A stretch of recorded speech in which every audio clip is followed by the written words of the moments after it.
Hi, everyone. Welcome to Office Hours. If you are here on YouTube, you can click on the little link below and you'll actually end up in Zoom. If you're in Zoom and you click on the little link, you'll end up in Mukana, and that's a place where you become the producer. It's your job to ask questions, vote on those questions, and really drive the whole conversation. We really depend on all of you who are watching to work during the day. I mean, there's homework. I know that you didn't think there was going to be homework. There is homework.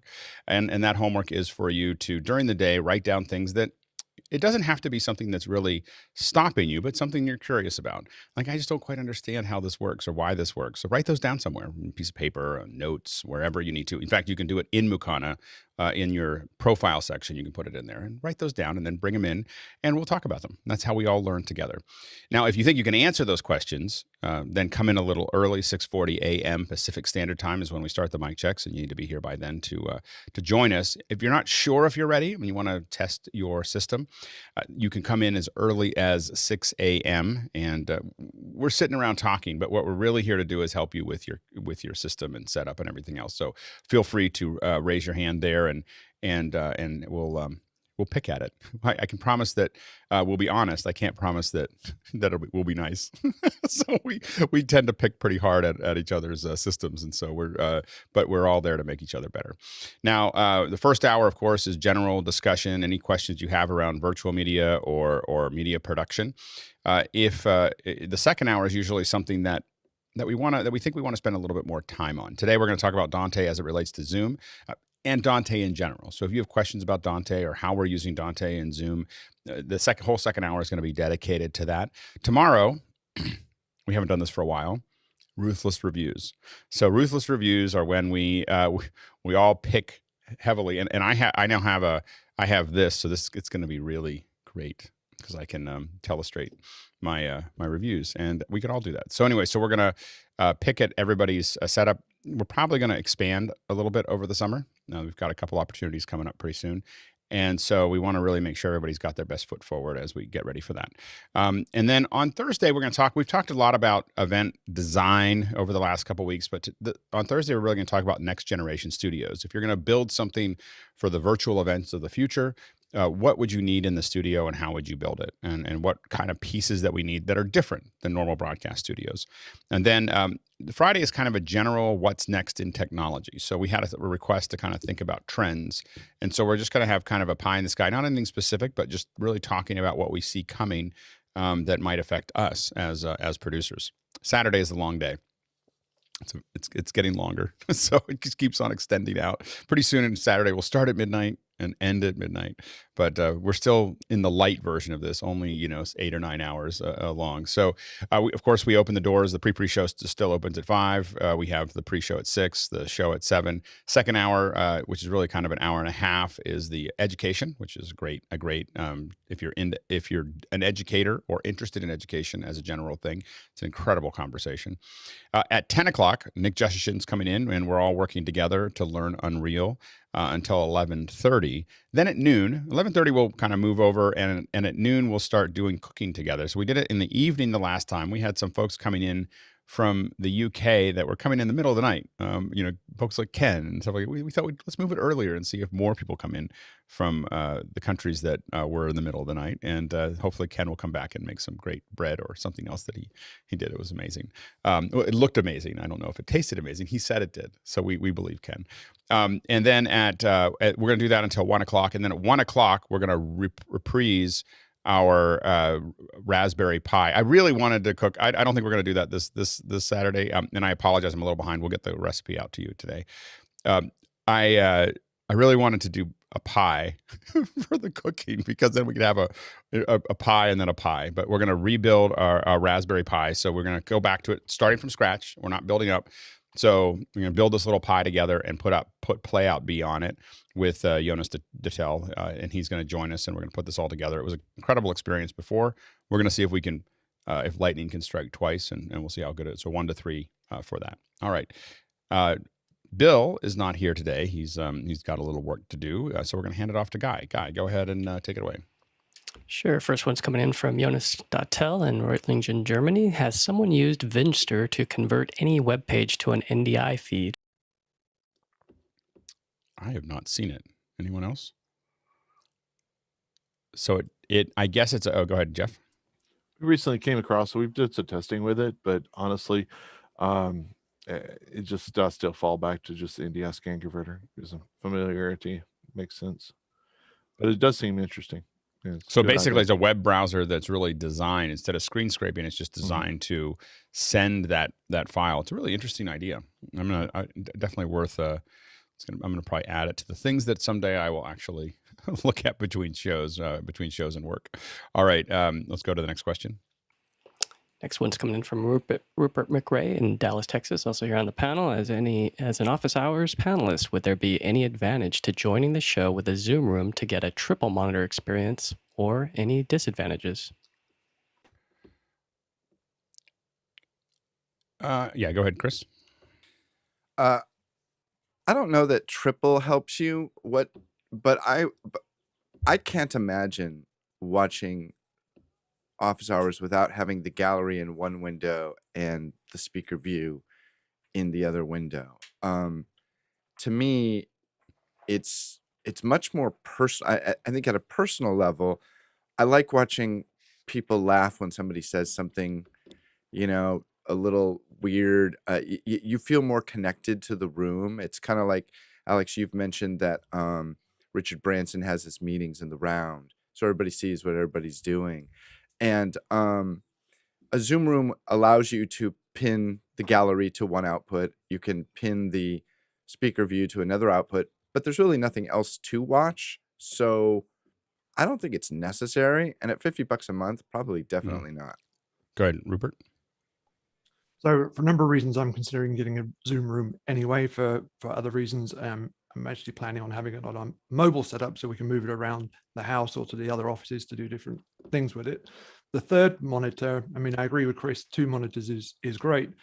The third monitor, I'd either like to have continually pinned the host or continually pinned myself, so I can really get a good view of my own video without having to get into Zoom with a second machine to get a confidence.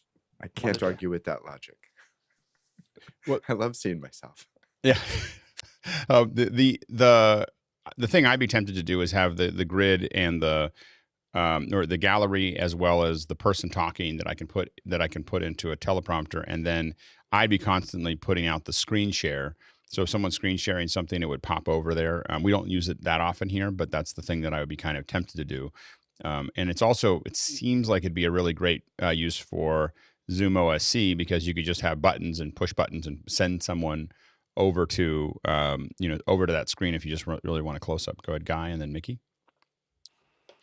Yeah, if you're using it with a touch screen, it's really nice to be able to just push buttons. I have one off to the side here, and it is nice to be able to whiteboard. I have a 27-inch Dell, and I can just whiteboard right over the top of it.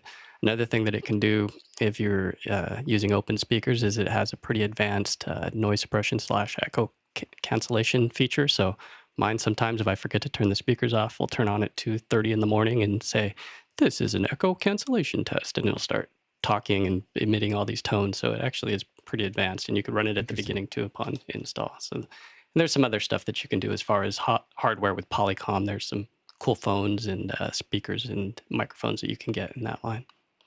Mickey? Now, one thing though, like if you plan to run Zoom Room, the app on your computer, is that if you're going to use it as a multi-function device, the Zoom Room interface kind of takes a control of the entire interface. So if you need to switch between things, then it might be a little bit of a hassle. Yeah, it was going to be a dedicated machine. Yeah. Well, we expect pictures and a report back. I think the more the merrier. More screens you can put on. I'm having trouble getting 3 screens from my iMac. You can do a second one, but the mixture of USB or the Thunderbolt requirements of things that need to be connected directly and monitors has been a little bit of a challenge. Next question. Next one's coming in from Ari Block in Tel Aviv, Israel. For a live concert being streamed from an auditorium, the organizers have asked to have a large TV/screen outside in the atrium for those unable to be seated inside. What would be the best way to pull a direct video feed to that display? And note that the switcher is OBS. Audio can be direct from the main mix. All right, go ahead, Jeff.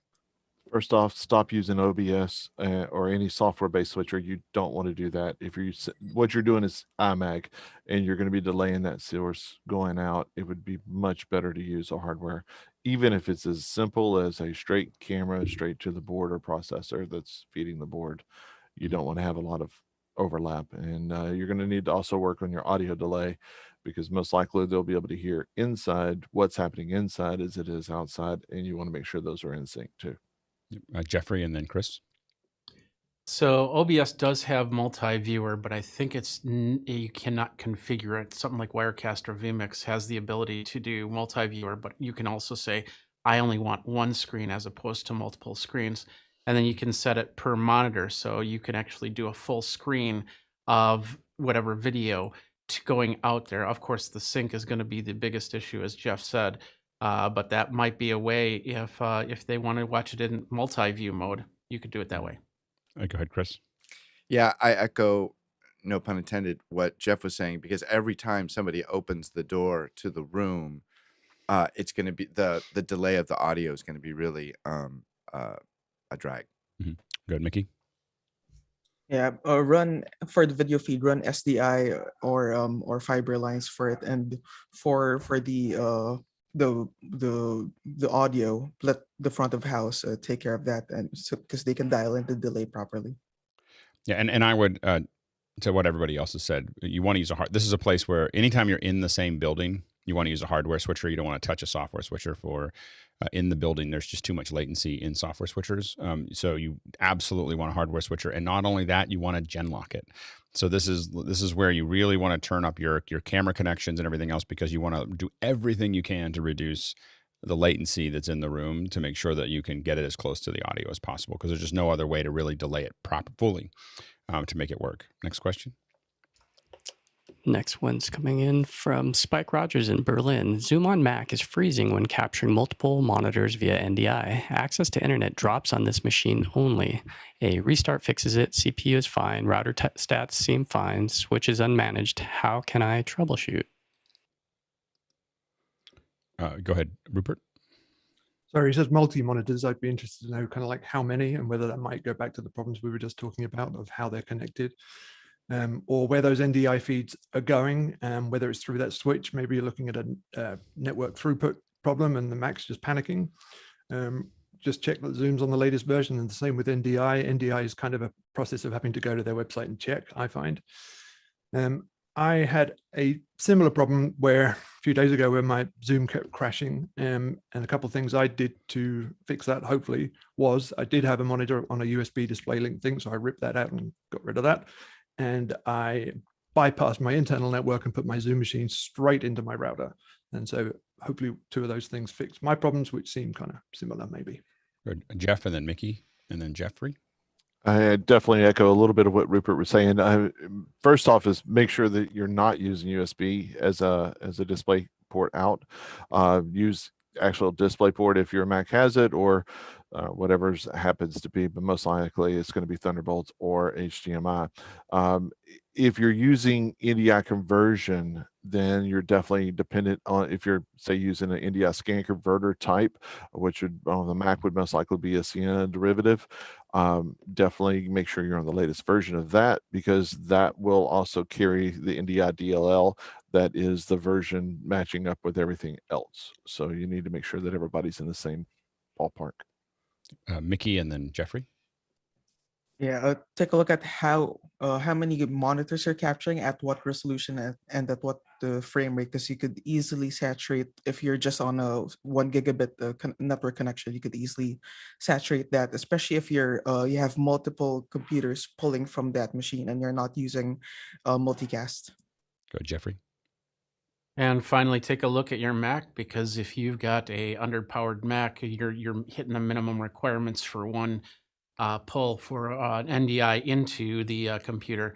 You might be having problems there. So, Yep, absolutely. Next question.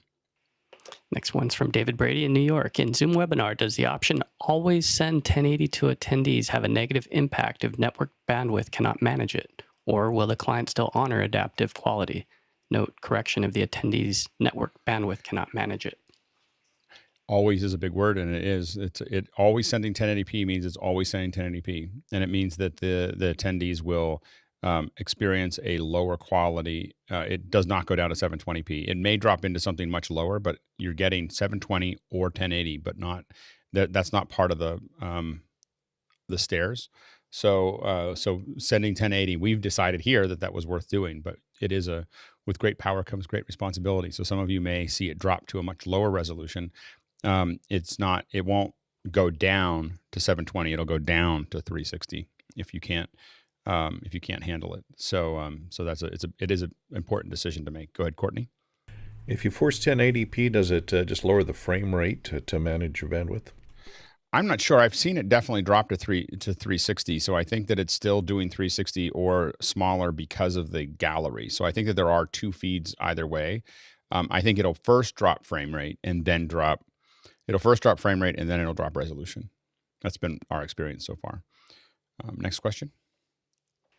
Next one's coming in from Robert Harvey in Fairfax, Virginia. Given a good internet connection and good mic camera technique, what skills would you recommend someone have in order to work on remote productions? The skill sets you and the panel would always look for and need. Yeah, go ahead, Chris. Attention to detail and focus. When it comes to live production, I think having somebody who's, razor focused is the most important thing. And you can't teach it. You can, beat somebody into submission, but you want the type of person who can, stare at something for hours on end and always be scanning and looking and scanning and looking for those little things that go wrong. The rest of the stuff you could teach, put in the key here, switch the thing here. But those two things, that's the first thing I look for. There's the shot in Interstellar, when Matt Damon's character, blows up the hub and it's spinning wildly, and Matthew McConaughey says, we have to launch it. And they said that'd be impossible. He goes, no, but it's absolutely necessary. Welcome to live streaming. And so the thing is that where they get everything and you spin it, but so much of live streaming at some point. There are so many points that I can tell you are that thing where you're pulling these heavy G's and the whole thing's turning and you're just paying attention to it and you're lining it straight up and you have to get it right out the door, and we had one where we lost the, when I think of that, I think we lost a truck. We lost the router in a broadcast truck, and an hour before the event.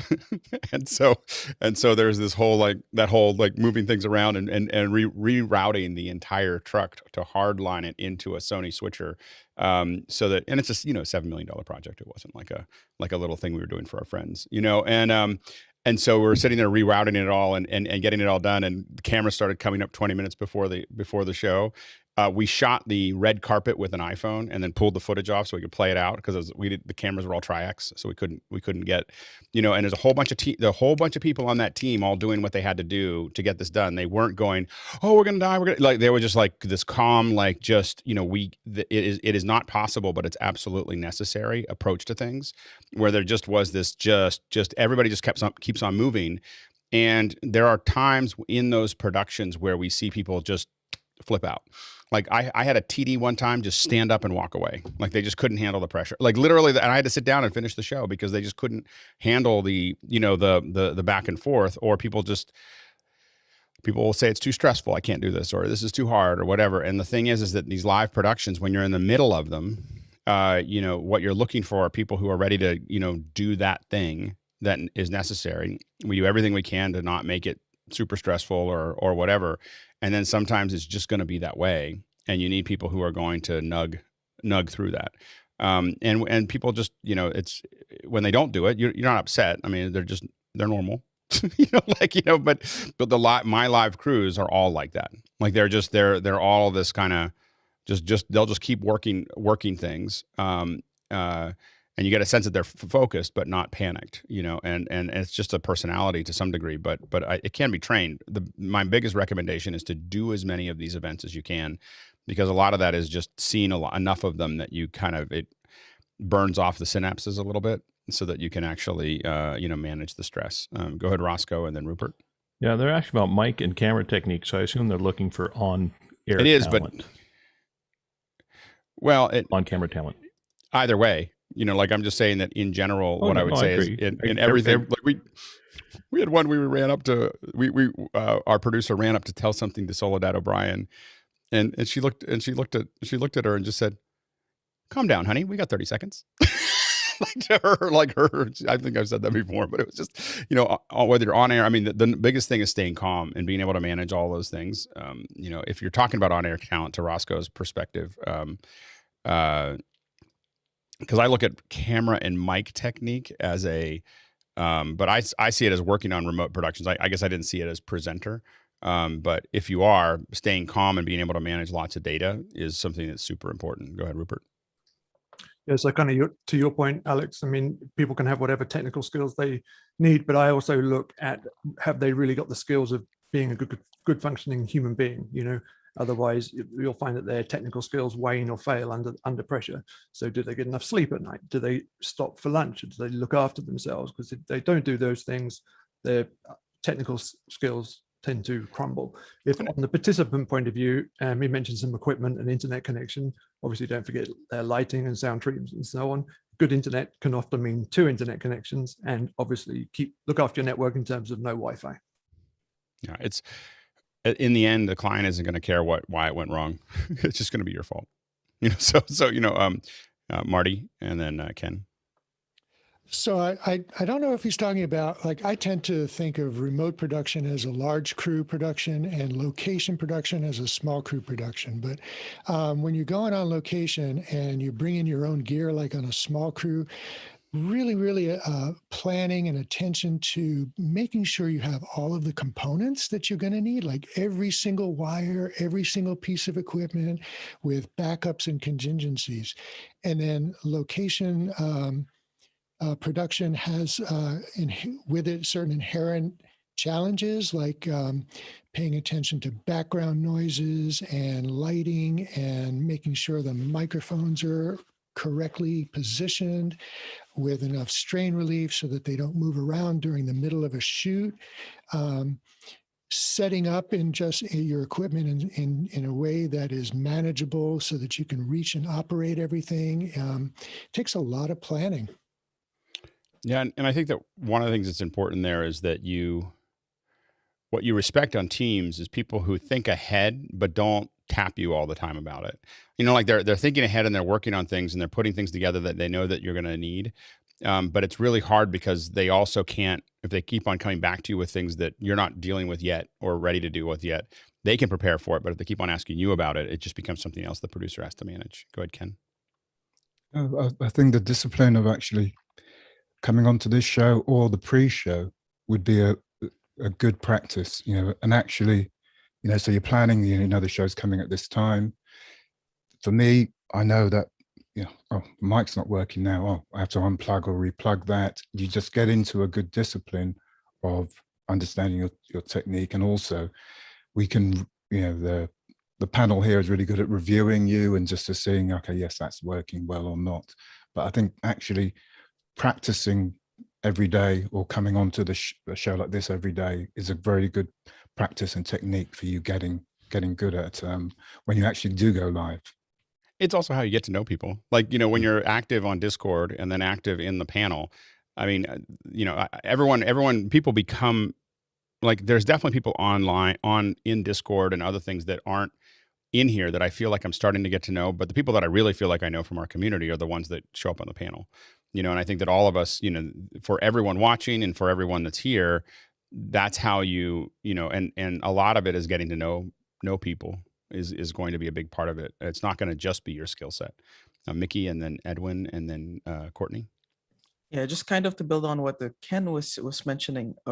If there's we can have proper full on pre-production and all the planning, but a lot of what goes on during the production itself is troubleshooting, fixing problems, and having a method to go through that. I think is very key, because no matter how much a good planning you have, you'll always have things pop up during the show. Yep. Edwin and then Courtney. Yeah, I think Mickey really touched upon what I was going to say, but really being able to keep composure and being able to communicate at that really critical time and not having that panic, that really is crucial. Go ahead, Courtney. I agree with all of that, and have plenty of contingencies on hand, and above all, have a good humorous technical difficulties slide that you can cut to. There you go. Nigel. Yeah, from the client perspective, the communication without scaring the heck out of me is really important. I want you to be honest with me, tell me what's going on, but don't give me something I can't do anything with. Yeah, and one of the things that we try to do is stay as close to the center as possible. We don't tell the client everything's going great all the time, because if something goes wrong and you said that everything was going great, they'll never listen, they'll never believe you again, and then everything's stressful to them all the time. And because they don't believe you anymore. If you say things are really bad, it freaks them out. And we do a lot to hide things, not hide things from the client, but shield them from, there's I keep on going back to movies, but in Armageddon, there's the whole thing where you pull out the cards and someone's like, we should be at this depth. And he's like, this is what happens when you drill. There's certain things that you just know are going to be hard and you're going to work through them, but they're messy while you're dealing with them. And you just need to, you can not have to give your client every candid update about those things until they're actually going to be a problem.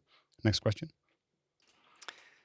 Next one's from Rupert McRae in Dallas, Texas. Does anyone have experience powering an iPhone over PoE to get power and NDI down the same cable? I have ordered an active 48 volt to 5 volt USB to PoE splitter to attempt the idea, but I'd be interested in anyone else's lesson learned first.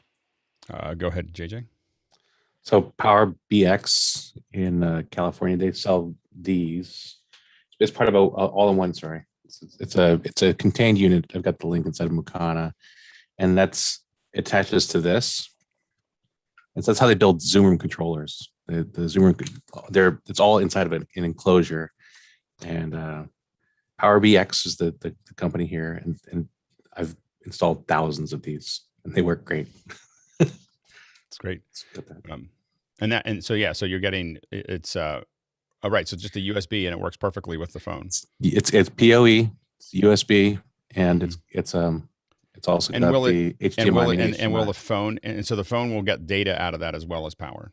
Yeah, everything goes over that one little brick. Yeah. So you hook that up to your PoE switch, and then it supports AF, AT. Go ahead, Rupert. So this is kind of about the kitchen idea, bunch of spare iPhones, trying to cut down on the cable. I do see where you're going with this, and I fully approve it. All right, next question. Next one's from Jonas Tatel in Reutlingen, Germany. Is it time for an Office Hours media badge? We spoke way too much about media badges yesterday. We probably won't take it any further of creating that. We may have ruined it for everybody by scaring off the system once everybody starts to use it. So you just have to be very careful about how you use it. There may be a point in time where Office Hours media badges could make sense if there's physical events that we have to get into again, as just I think that maybe we'd be media pass or media access and so on and so forth may be useful somewhere in the future. Probably not just yet, but we do have to be careful about, we did do a kind of a talking about Fight Club yesterday in yesterday's show about media badges, because nobody talks about media badges. We may have, but the only reason I'm willing to talk about it now is because I'm not doing as much traveling. I'll probably regret the fact that I did that later, but we're going to keep going. Next question. Next one's from Christian Kotab in Sturgis, South Dakota. After updating to Audio Hijack 3.8.4 on macOS 11.2.3, I get the you need to allow ACE in security and privacy pop-up like normal, but it doesn't show up in the security and privacy general system preferences. I've uninstalled and reinstalled Audio Hijack and get the same result. Any ideas?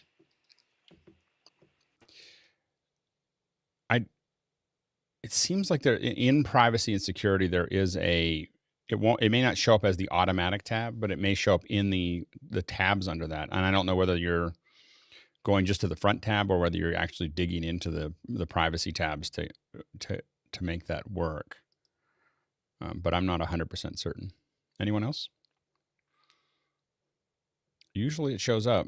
Go ahead, Felipe. Yeah, I think he's mentioning about the extension. On Big Sur, you need to restart the computer, and if you don't approve that extension, it's not going to work. So one way would be to dig the extension into the system library, remove that, reinstall, so the extension can be re-added, and then maybe that's going to end up triggering the alert to allow the extension again. Next question. Next one's coming in from Craig Kadoki in Toronto, and hopefully I pronounced that right, Craig. Did anyone see the article about RAM and SSD in Apple M1 computers now being able to be upgraded? Discuss. Go ahead, Jeffrey.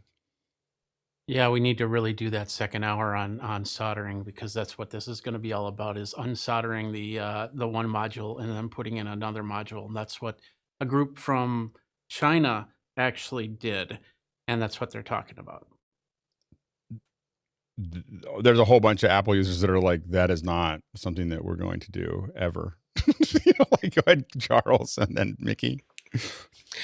Yeah, so a PC friend of mine bought 2 Mac Minis. About a week ago, he called me. He was like, I think I could replace the RAM. And he's in the middle of it now. This morning, I got a text from him saying, I think I killed one of the Mac Minis.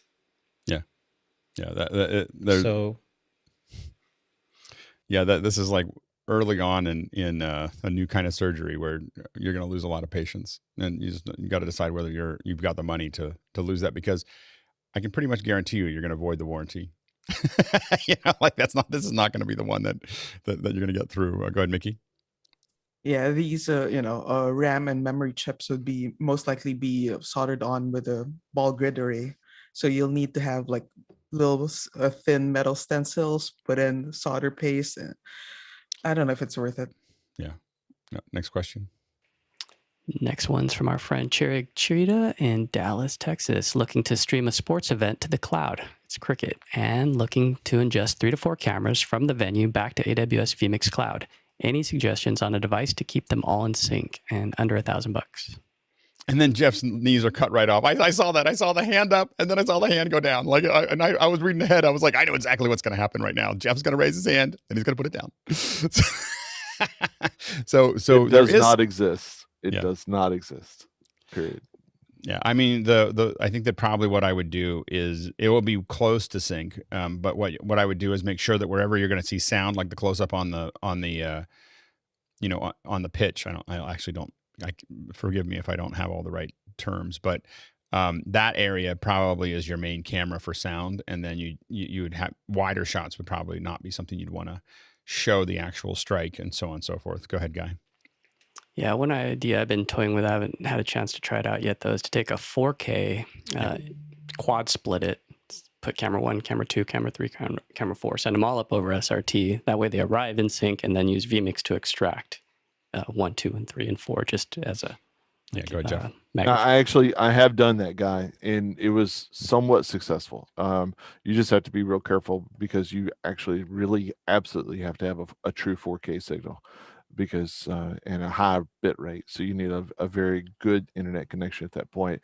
We did that from the very beginning that we tested the live view, actually the LU600 HEVC mode, and we ran it out like that, and we shoved down a 4K into it like that, and broke it out in the cloud. I didn't use Vmix, but I used another tool that worked really well. And then we had four different signals. It's one way to do it, but it's still going to be a hit and miss, and especially when you add that second camera set in. Once you get past 4, that's when all the challenges start. Right. Because if you only got 4, it might be able to pull it off. Yeah, you could do 4, but when you're trying to sync 2 cameras and also those other cameras, and also the other 4 cameras that you have coming in, those should be gen locked also. So you can't just shove them into a Blackmagic card as a capture device to send them up. Either you really need to have all those 4 cameras, and by that time you might as well have a truck there, or something like a Sienna NDI Cloud machine that does it for you.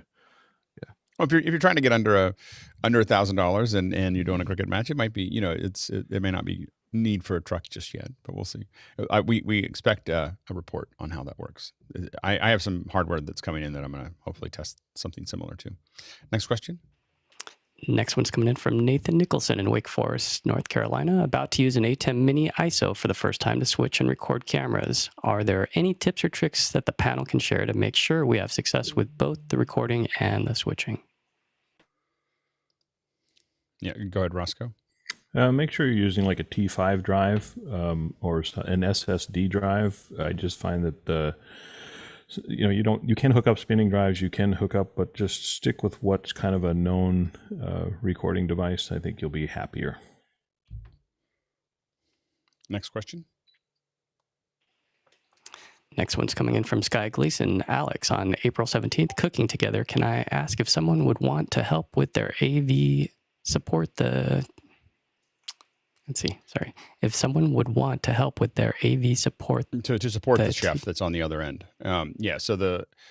we have a second potential of a second chef here in Seattle, and I'm going to be wrangling all the cats and monkeys over in Bellevue. So it'd be fun to have somebody else. Well, and I will say that what I'm hoping to do is build a little kit that is just that chef. What I'm trying to do is simplify the chef on the other end. So working on that. Sure. And so we'll hopefully have a little. At the same time, we've got people that want to participate. We do. Your call. We may have somebody. It'd be one person that we need there. I mean, we're still kind of in COVID land, so we just want to be kind of careful of putting people in houses, and so especially folks that aren't part of the core production. So anyway, yeah, we'll talk about that some more. Yeah, I've got a plan for that. Next question. Thank you, sir. Next one's coming in from Vincent Chan in Singapore. What software do you suggest using to record ISOs of Zoom speakers? Yeah, go ahead, Jeff. I know I keep saying it. Sienna. And so we're ISOing those, but our Zooms are in the house or in the cloud. They're not in house. So we take those, they're NDI at that point. We go into Sienna and we ISO them into that, or another. We actually ISO it twice. So we ISO it with Sienna. We also ISO it with another just recorder based virtual machine that is bringing those NDIs in. So yeah, it's up to 16 on that one machine. And then as many as I need in processing engine if I want to. We use hardware. So we on the other end of that, we have a computer for every person. You could probably get away if you want to share. If you had shared audio, you could probably do a computer for two people with a Zoom room. But we do a computer every person. We do a point-to-point connection with each person, so they're the only ones in the system. We do that capture remotely. We do it to HyperDecks. So we have a lot of hardware, but on those computers, you could also screen scrape and grab them locally as well. So those are two completely different views of how that is possible. Next question. Next one's from our friend Jonas Datel. Does someone know of something like Office Hours, but for developers? Wouldn't it be great if there was an Office Hours that was developers? I guess that would be the thing, wouldn't it? So we'll see how that goes. Thank you for the question, though. We'd probably be doing something around that soon enough. Roscoe? Well, I was thinking if we want a development in a specific area, it might be advantageous for us to say, hey, how about we host a developers hour or something? Or week. Courtney? You might be able to do something in open source, that community, but the problem with getting developers together to exchange ideas and things, there's a lot of non-disclosure agreements that they're all operating under, and I don't think you'd have a lot of exchange of ideas if they're working for larger companies, or even if they're working for themselves. You may want to keep that stuff proprietary. So, yeah, it's. I think that, I think you could talk about techniques, and I think that there's some real opportunities to support many, many industries around what we're doing. You're seeing us kind of play with it in the Unreal, in the Raspberry Pi, in the upcoming either Arduino or Hyper or a micro, the microchip. So all of those things are us playing with the idea of, do we have enough geeky folks in the group to pull off doing more and more developer work? So you probably see us continue to experiment in that area.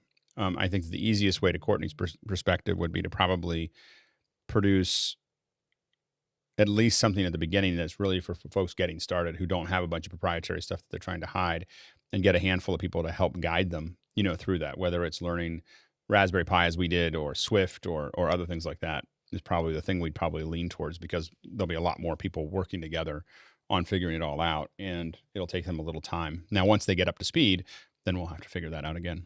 Next question. Next one's coming in from Michael Vosbein in Woodstock, Georgia. Post-COVID, do you think businesses will continue to allow people to work from home and scale down their physical office spaces?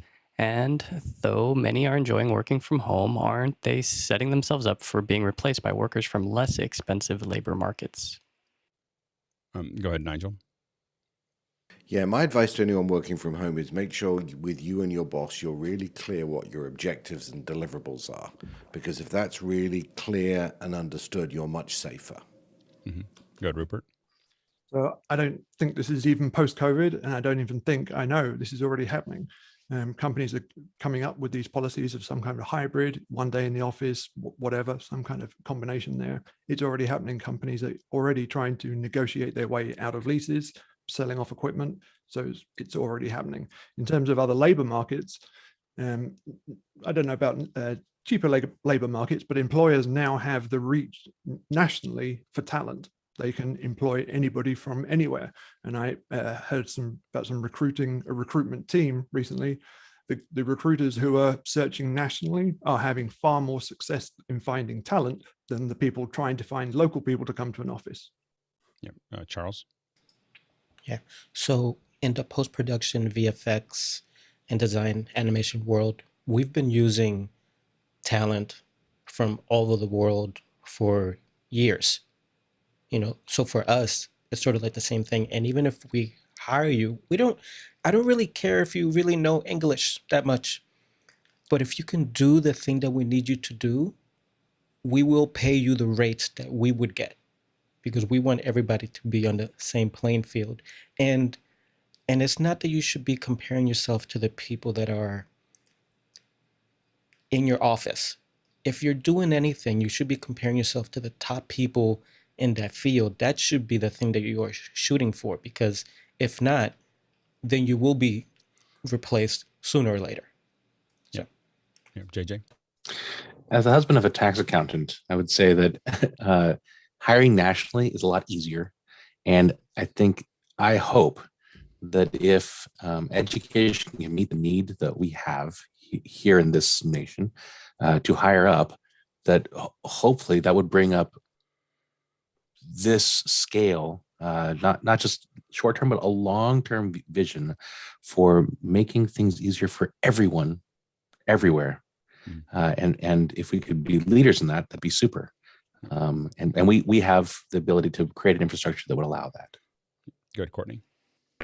Yeah, this is really not anything new. Most major corporations, a whole lot of them, at least the ones I know in the media world, like Warner Brothers and Viacom, offshored a lot of their IT department, their customer service department, their accounts receivable department has all been offshored, 5 or 6 years ago. So what you're saying is if you were replaceable in those remote that can operate remotely that weren't already operating remotely. Well, and I think that the other thing, though, is that things like Zoom have changed a lot of this, where you can be in meetings 4 hours a day, 5 hours a day without having to, so you still have the quote unquote FaceTime that you would have with a production, because you can still be there. Now, what I would highly recommend is to do exactly what we're doing on the panel. Like the ruthless reviews that you see tomorrow is the way to move up in a company when you're remote, is to make sure that your audio and video and your internet and everything else is spot on. Like that everything is the way you think it should be, and you keep on working on it. I also think that to stay employed, you're going to have, the reason that office hours I think is important, and this kind of thing is, I think that education is something you'll do a couple hours a day every day for the rest of your life. If you're going to live somewhere that's remotely expensive, you're not going to get a degree and be able to do anything, like it's going to mean something when you get out. But if you look at, like, I don't even know if, I think we're at a breaking point, for the university system, because, Google has become impatient. If you've seen I don't know how you could miss the Grow with Google ad campaign that's going across Twitter. That had been talked about inside of Google for the last decade. which is if the education system can't produce what we need at the pace that we need it, we'll do it ourselves. That I heard that quote a decade ago. So and so if you think that the growth of Google is a hobby, it was for a while. It's not anymore. And so you're going to see incredible education programs that are starting. They'll reach down into high school soon enough. You'll notice to grow with Google, you could get into it early. And so they're going to reach down into that. They're going to let you get jobs that are much better than minimum wage coming out of high school or without any previous experience. And the way to stay employed and keep moving will be to constantly train yourself, to constantly learn, to be in a group like this where we constantly understand what those things are. You will not be able to rest on what you know in the United States. If you move to Costa Rica, maybe. You could probably get away with it for a while. But in the United States, you get a bunch of advantages. You get a relatively stable state with relatively good infrastructure, and there's a big market to work inside of. The disadvantage that you get is that you have to keep moving. I do think that what's exciting about all of this is that people can live anywhere. They don't have to go to California or go to a city or go to anything else. They can live anywhere to do this stuff. And for many people, I think that's going to be a huge opportunity. The poll that I did a couple days ago matched up with every other poll that we're seeing. Nobody wants to go back to the office. Like full time, like just 2%, 3% want to go back to the office full time. So that's, so that is enough that most likely that mode of what we saw in the past is in the past. Like I've talked to a lot of friends that work at a bunch of big companies that said basically if they have to go back to the office, and I said this yesterday, I think they said they won't quit, but they'll start putting out their resume. Like they're going to look for, if a company makes them come back to the office often, they're going to be looking for jobs that don't require that. And a lot of them have said that they're willing to get paid less to not have to drive anymore. Like that's like a crazy, like, they would take a pay cut to get the time back that they're wasting in their car that they didn't notice. I think it was one of those things, like there was a tension that was there that once it was gone, everyone saw something else and they're like, oh, I don't want to play anymore. Okay, real quick. Marty, Rupert, Mickey, and Chris, but like 10, 15 seconds each. We're going to go into speed round. So I completely agree with everything you said, but I got to say something that's interesting. My wife is a department director for the federal government. And while she has staff in the DC office, she also has staff that's distributed around the country. So they've been virtually meeting for years. Now, of course, during COVID, everybody is virtually meeting, but she's telling me that during their meetings every single day, their culture is they just refuse to turn on their cameras. They're doing a Teams meeting, but it's audio only with blank squares. I don't understand it. I don't agree with it, but that's their culture. I used to do it. I will admit, I used to do it, and it definitely damaged my upward mobility. Where like in working with a company, and I learned that over time not to do that, and to not only that, but to invest heavily in what because you can dominate a meeting really quickly by looking and sounding good. Like not dominate it, but like be a presence, be a useful presence that people engage with. So I wouldn't say, you're not trying to take over. You're just trying to be heard, and you have a much more likely to be heard when you have good audio, good video, good internet. People who don't do that are putting themselves on the sideline. It's their own fault. It doesn't take a huge investment to do this. I mean, for the price of one suit, from Men's Warehouse, you can have a relatively good system that's going to look and sound good. Go ahead, Chris, and then Mickey. I was going to say, in Silicon Valley, they sell 10 and 20 and sometimes $30 million homes on one commodity, and that's time. You mentioned the driving thing. They say you need to live here because your time is valuable. And this whole thing absolutely rocks that. They're still selling a lot of houses, though. For now. Mickey? Yeah, depending on the culture of the company you work for, there could be a lot of like time wasted just because of people going into your office and like essentially disturbing you. Like when I used to work in big studios, like I would come in at 6 a.m. just because I would have those few hours before everyone starts like wasting your time. Things that could be answered through a quick email take up 15 minutes of just chit chat. Yeah, I often say that for every person that talks about the power of the informal conversation in the hallway, there's 5 other people that said I would get a lot more done if people didn't keep on interrupting me. So anyway, next question. Next one's coming in from Robert Harvey in Fairfax, Virginia. When using FiLMic Pro with the Lightning to HDMI into a ATEM, is the video also being saved to the camera roll? I could do that. I'm not. It would fill up the camera roll if it was long. I mean, you can definitely, when you're going HDMI out, you can definitely hit record, and it will, it would record. I'm planning to experiment with that with some of the cooking stuff once I get it kind of worked out, where I can record in Vision, and or in log, where I can record the cooking idea around it in really high quality, stream it out, or be part of Zoom at a lower quality, but still have that higher quality. And imagine if we could have a whole bunch of us doing that all over phones. It'd be amazing. All right, next question. Next one's from Mandy Kokendorfer in Melbourne, Florida. Pyle PMHM2 connected into the TechRise USB sound card on Mac question. Do you use an additional preamp? The Pyle works just fine on my Sennheiser bodypack receiver, but no input on TechRise. Confirm TechRise working with external audio player suggestions. Yeah. You have to pull the TechRise. You have to pull the headset out 1 notch. It's super annoying. They changed the design of the TechRise internally, and it's kind of screwed the whole thing up. Go ahead, Edwin. I can't hear you.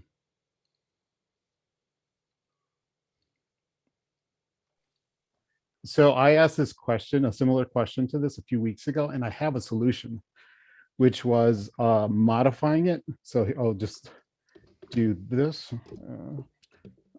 I think you can see my screen, right? Uh-huh. So I modified it by removing this center piece. And so when it plugs in, it now works properly. And I did this to 10 different units and sent them out for a project. And so this has been a perfect solution. So you'll see right here, I just lifted that up and snapped it off, and it was a perfect solution. So awesome. They just changed they added that pin. And yes. So you just pulled the pin back out. It's the middle pin, right? Yes, that's correct. That middle pin, let's see. Yeah, middle pin. Because the thing that I was, I can't see it. I lost it there. I'm just seeing, whoop. Back. No. Nope, we lost it. All right. Okay. But thanks. Go ahead, Roscoe. And then Courtney, real quick. This is the incredible value of new people. See, we've been looking at this thing going, how are we going to fix this? And here he just shows up, does it, and gives us all the solution if we want to fix it. Edwin came in, dropped the mic first. I love it when people come in first try. They're like, boom, here's the problem that you've been having, and here's the fix. Go ahead, Courtney. Yeah, no, I think that's a great solution. It's a lot easier than cutting off and resoldering on a TRS and not connecting the ring to anything. Yeah, but what they did is they to be more compliant, what TechRise did is they put plus 5 volts on the ring, which is an old school hookup for electret condensers. And then when you plug in the one that has a common, TS, it shorts out the plus 5 volts, so you'll lose your bias voltage. So that's a great solution. It's if fantastic. You're not afraid to peel it apart and pry it. And it just unscrews at the bottom, right? It's just like little tiny little screws. Four screws, and watch out for the knob and the two or three buttons that'll fall out, but you'll just put them back in. That's great. All right. I'm going to try that today. All right, next question. Next one comes from Alex in Nevada, California. Does anyone have a meeting speaker slash mic that they particularly like? Go ahead, Rupert. So if we're talking like a speakerphone type scenario for a conference. Yeah, I mean, I usually recommend against it, but my mother asked me for a thing, and I said, I would never do this. This is a horrible idea. And she's like, but this is the way we're going to do it. I'm like, okay, I'll get you a speaker, but I need to get her like a speakerphone kind of thing that she can hook up to a computer for Zoom. Right. So I've been a fan of Polycom equipment for years. They come in all shapes and sizes. For larger groups, you want to probably use the satellite microphones as extra pickups. But I also have actually a Bose speaker microphone combo. You can do it wired or Bluetooth. But for small roundtable situations, it works great. Excellent. I'll check it out. Thanks. Next question. Oh, what do you got there, Kai? I don't love them, but they work. They are thin sounding. These are the Jabra. They basically are speaker and microphone in one. You'll notice that ours always have Velcro on the back of them, because what we do is we Velcro them so that they're right where the person's going to be talking, so that you do get that closer distance of mic to subject. How do they work in like in the middle of a table? And they have Jabra has a larger one as well, I think. Yeah, they still don't sound very good. No, it's that whole thing. I mean, once you've heard like, a proper headset mic with good proximity, these things they sound roomy. And that's because they're in a room. Yeah, exactly.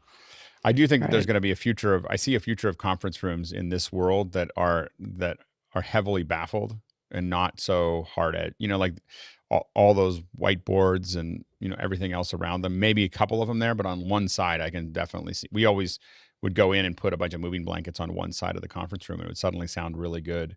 And we had a couple clients that put curtains in after that, because they just heard that it was suddenly they would have a meeting in between our shoots in that room, and they would suddenly hear that it sounded way better, and started adding those just to one side to knock off some of the back and forth.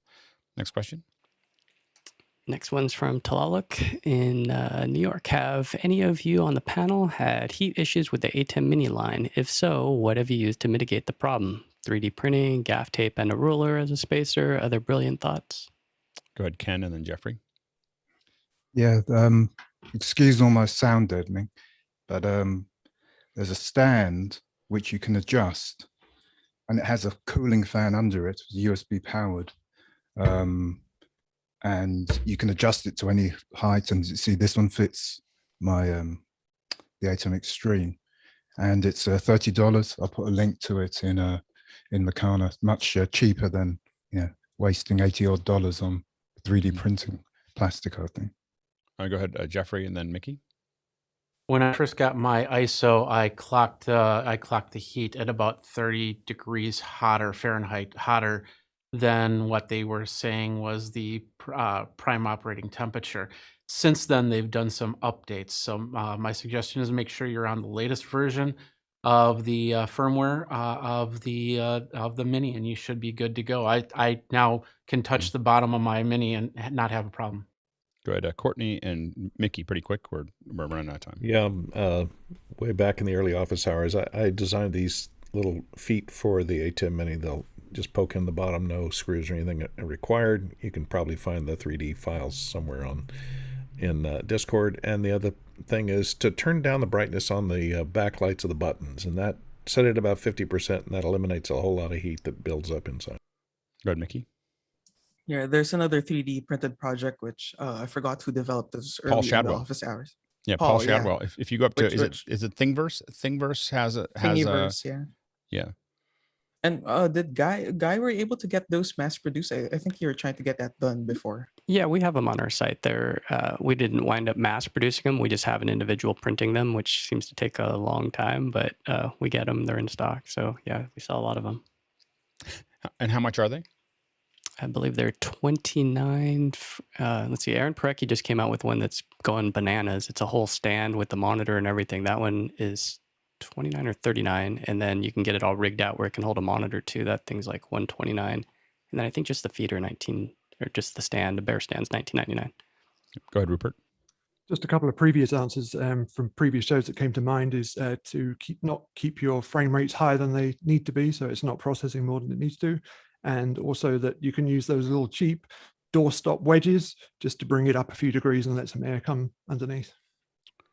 I found that I need to print them when I start stacking multiple ATEMs on top of each other. You need then you really start getting into the printing. Next question. First world problem. Next one's coming in from Roman Carrick in the Ukraine. Please advise the best software or service you are using for on-screen presentations for online conferences, if not PowerPoint or Keynote. Keynote. There's not any, nothing's close until you start moving into full motion graphics. So you want to start using, next thing after that would be QLab, with things that are all built in and pre-organized, and that you can go from one thing to the next.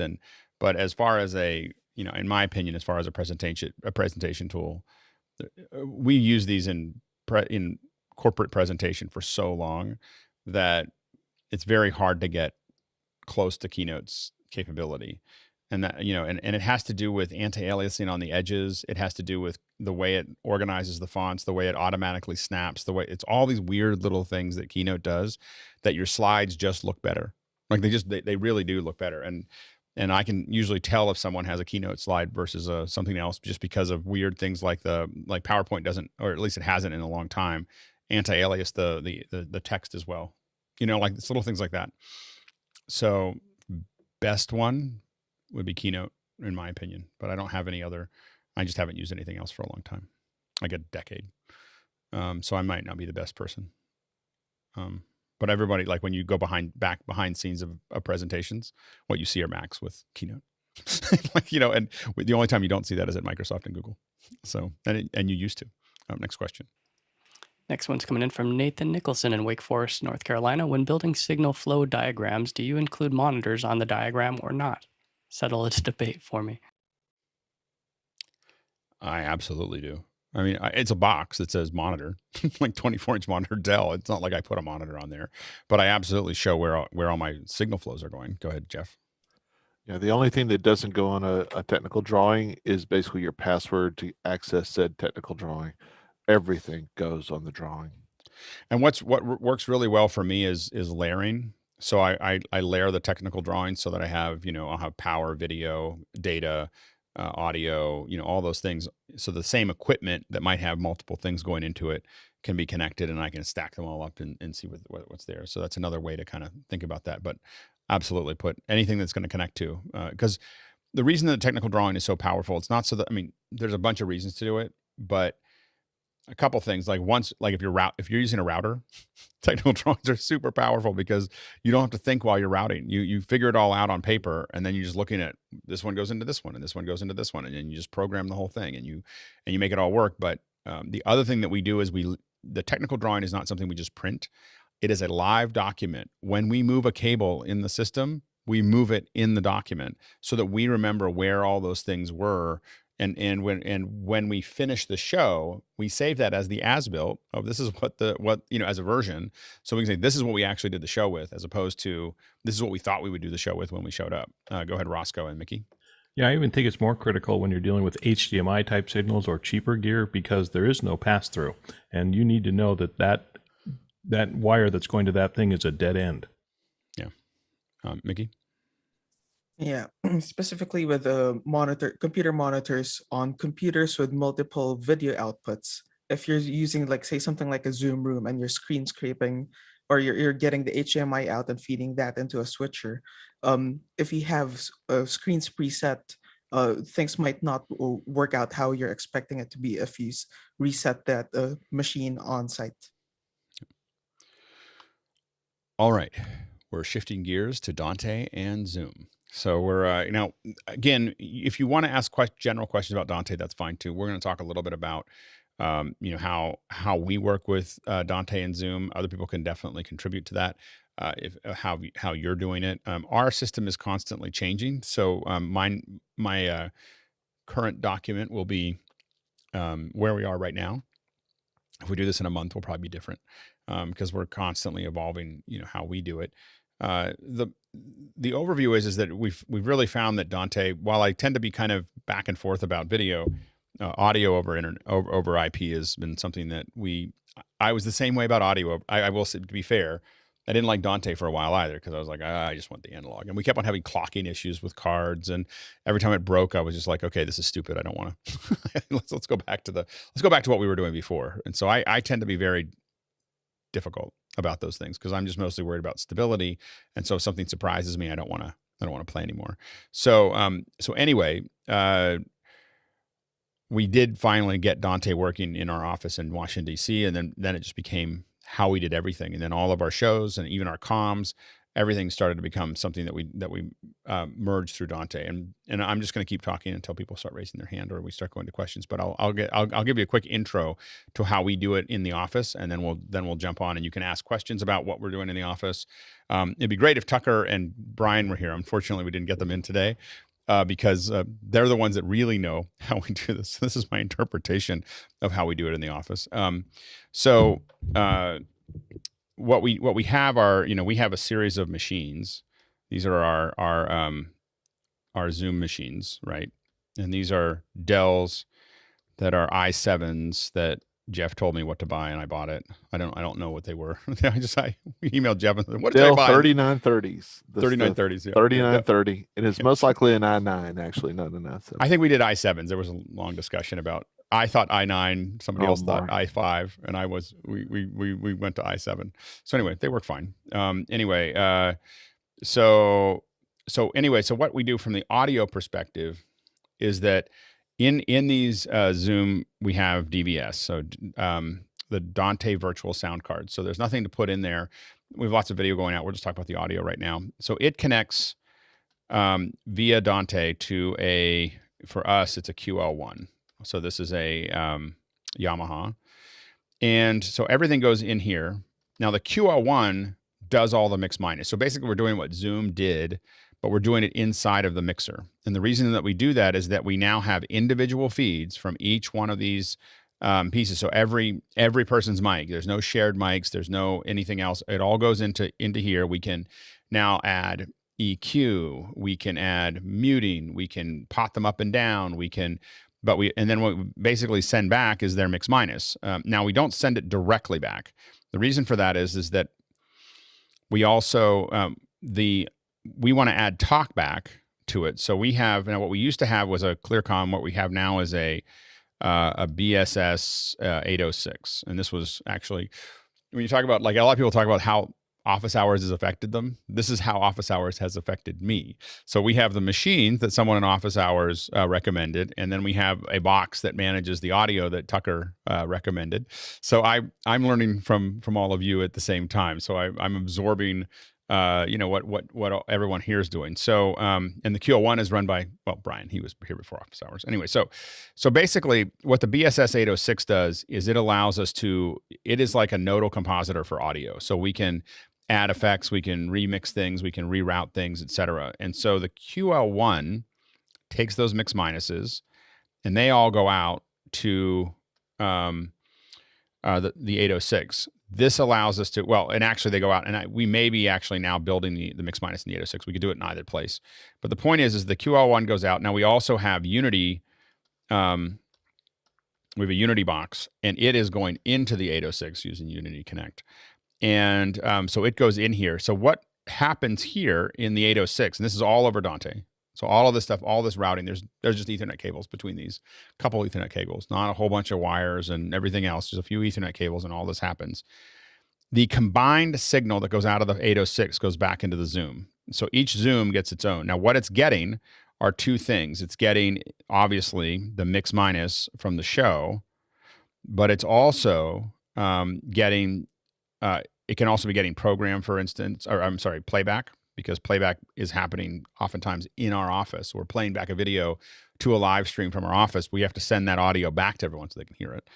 And then it's also getting their individual Unity. So they exist, each one of these folks in Zoom exists as a output from here and an output from the Unity. So if I want to talk to any person that's in there, I can do that. So that way on Unity, whether it's us or a client, you want to talk to participant 6, you just push a button and you're able to talk to participant 6. Now what that means for the person on the other end of Zoom, they don't have to do anything. They get on, they put their earpiece in, they don't have to know anything about IFBs, they don't have to know anything about they don't have to have another phone open or another app open or anything else. It just comes back to them. Zoom incorporates the talkback, into what we're doing. So there's no competition in any of those bits and pieces because we're mixing all of those things together.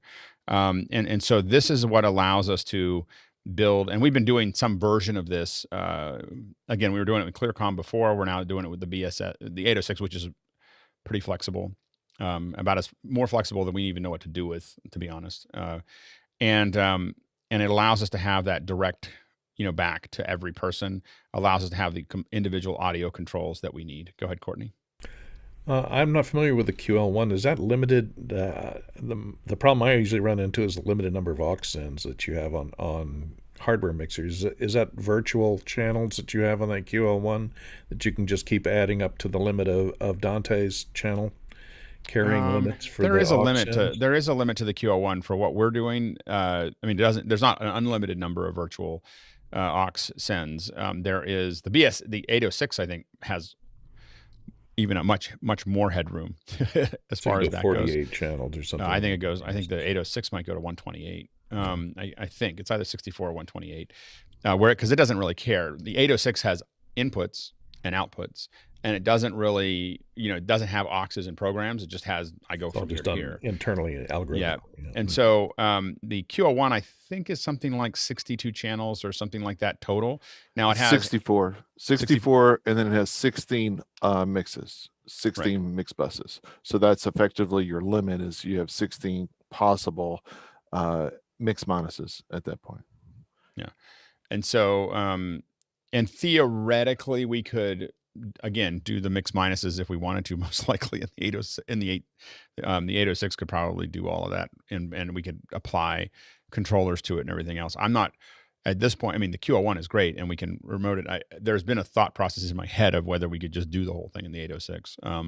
But what we like about this is keeping the program and the comms separate. So one of the big powers of the 806 is all the comms are happening here, and the combination of the QL1 as well as the 806 goes back to all the machines. And why that's important to us is that you can never, the program goes out of the QL1 to the show, right?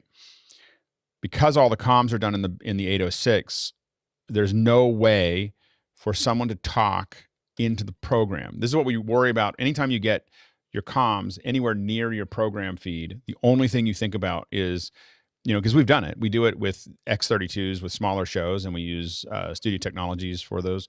And you're just always worried someone's going to mess up one of the mixes, and someone's going to push a panel and start talking about something. It's going to go out, on the live feed. So by having the second unit downstream, we're able to manage that. Go ahead, Jeff. That's exactly the same workflow that we built out for Doug for the Doug Ferguson's trailer. Mm-hmm. We use the Radius, which is made by Symmetrics, and have since then bought everyone I could find that pops up on eBay. It is a mix engine. It's a DSP mix engine, so it's very similar to what the BSS is. I got really familiar with it. I had a friend that led me down that direction, and it has been game changing. If you want to share it with me, I could share you one of our drawings we just finished on it, and it's doing the same exact thing. It helps visualize a lot because you can draw through all the different signal paths and everything, and it's just similar to like our CN engine, where you just connect everything and connect the dots of where you want ins and outs. The PLs are the party lines are basically a mix minus. So that's what you're creating in a party line. And so you have a matrix of whatever size you want. That's that module. So it might be an 8. I use 8x8 just most of the time. That's all we need. But we'll have multiple 8x8s. And then you just draw through that as a mix minus through that matrix. And then once that's done, then you just connect your ins and your outs to match up. And it's really, really slick. And I agree with you completely about separating it, because that's always been a worry of ours. The biggest issue I found is comms takes up way more space than live audio. So the audio you need from, say, even if you had 16 or 25 or even 50 different Zooms, you're going to need more channels than that just for comms, because that's where it was taking up all our space in our mixer. So we moved to the second device to do that. Yep. A lot of us has started with doing it in the mixer, like, oh, we could do this in the mixer, and very quickly you're like, you just run out of routes really fast, and so that's why the Symmetrics, we were back and forth between the Symmetrics and the 806, and there's a smaller version of the 806 that's the 326 as well that probably would be enough for most people. They're really expensive. They are. I'm probably going to ruin my ability to get more of these at the rate that I'm getting them at. But on eBay, there's new ones that are less than $2,000, because just a lot of what they're built for is infrastructure, and the floor fell out, and so they're just everywhere right now. Go ahead, Courtney.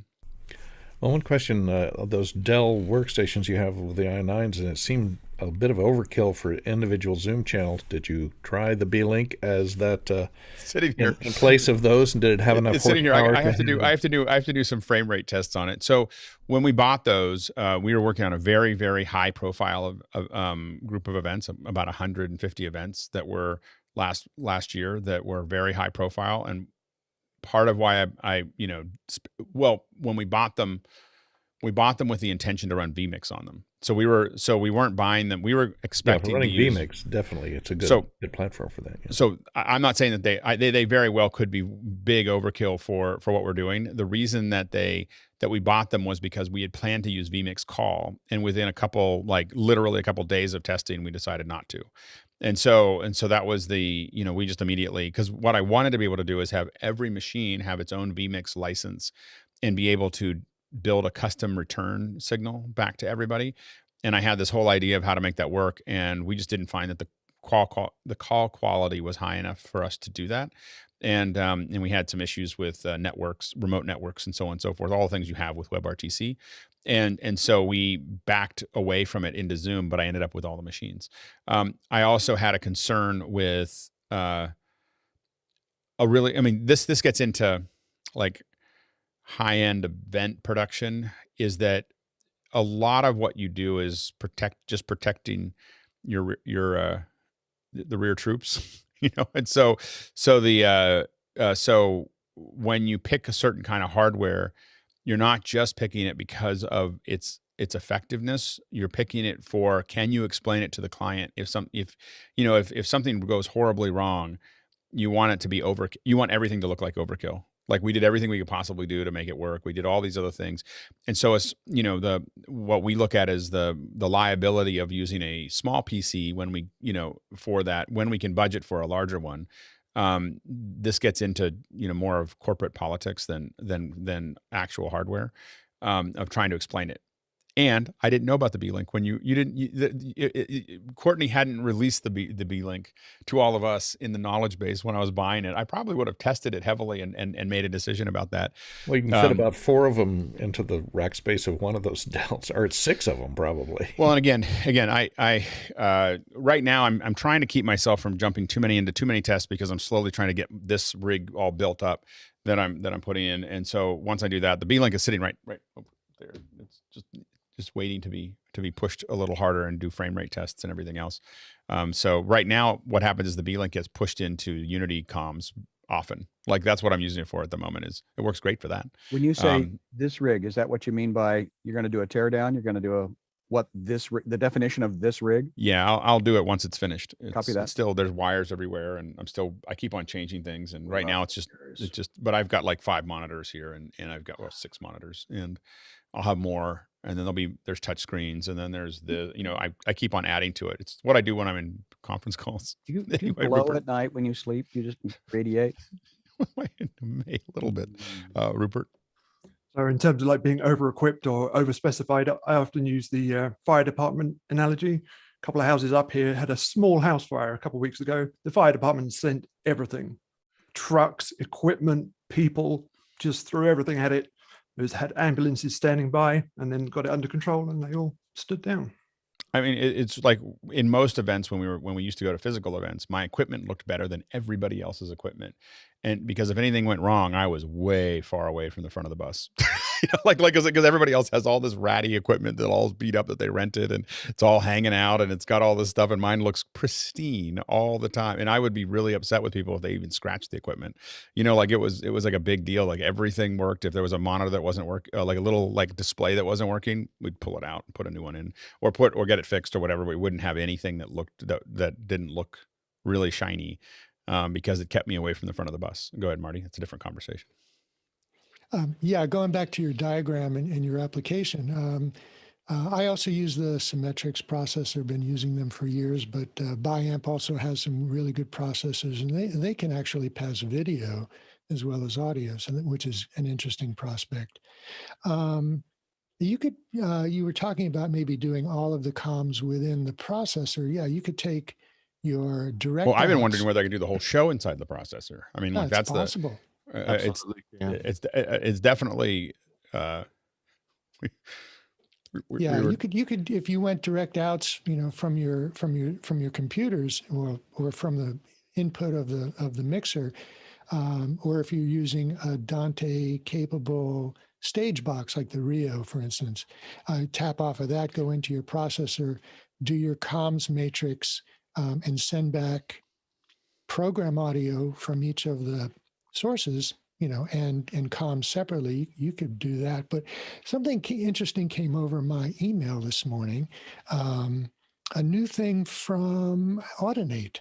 They have, so each one of your computers has a DVS subscription, right? Dante Virtual Sound Card subscription. Well, they've been, Audinate, the developer of Dante, has been developing these dongles for interfacing, and they had audio in and out, but this is interesting. This is a network to USB, either A or C dongle, which enables you to go right from your network into the USB of a computer. No license is required in the computer. So, which enables you to change computers and have it register on the Dante network like instantly. So this can go in, slick. audio in or out. For to your point, like our records are all HyperDeck Pros, and they all have, analog in and out. And what you see is a whole bunch of Dante Audinate pigtails coming out of them. So they're all just a bunch of analog, and they just have Ethernet going out of them to get into our system. Jeff? Actually, we were moving to using a lot of the AVIOs like that, Avios, however you want to pronounce it this week. But the advantage of those is you don't have the driver issues that sometimes DVS can be very particular with in versions of it. But that shows up, and when you plug it in, it shows up as a USB sound card just immediately, and it will work in any software. And if that had existed, I don't think that these are brand new, right? No, they've been around as an A. They just released the C now. So the C is the latest. I saw that same email this morning. It's exactly what I was thinking too. It's like, this would be perfect for so many applications. And the 3930s, that's the biggest disadvantage. We're fighting that right now in our racks, is they have USB-Cs on the back, no A's on the back. And that sucks because I want to put I have dongles we have to use for live stream. They have to hang out the front. I can't put the covers on them. I can't put the filters on them, because I got an A hanging out the front all the time. And it's just, that's just been a hassle. So we're using the C to A adapters, but then we just had one break off in a rack. So what's the 3930, Jeff? The Dell 3930. That's the one U processor. And I will say that if we would, and I think we did go through that thought process, the same thing you did, is that we didn't have A's on the back, and we were going to look at it hanging out the front. We decided we didn't want to do it. But I would highly recommend using these over, especially with our experience with drivers. I would highly recommend using these over a virtual sound card. It's working for us now, but it was first couple of weeks were hell. Getting it all working and getting it all to do what it is. $100 more. So it's $30 for DVS. These are $129. Right. Go ahead, Courtney, and then Courtney. Works. A couple of questions on that Dante dongle. Is it how many channels? Is it just 2 channels in and 2 channels out? 2 channels out. Yeah, 2 and the other out. question is, it showed it as PoE, but since it's plugging into a USB-A, can it pull power from the computer that you're plugging it into? Because it's got 500 milliamps of 5 volts.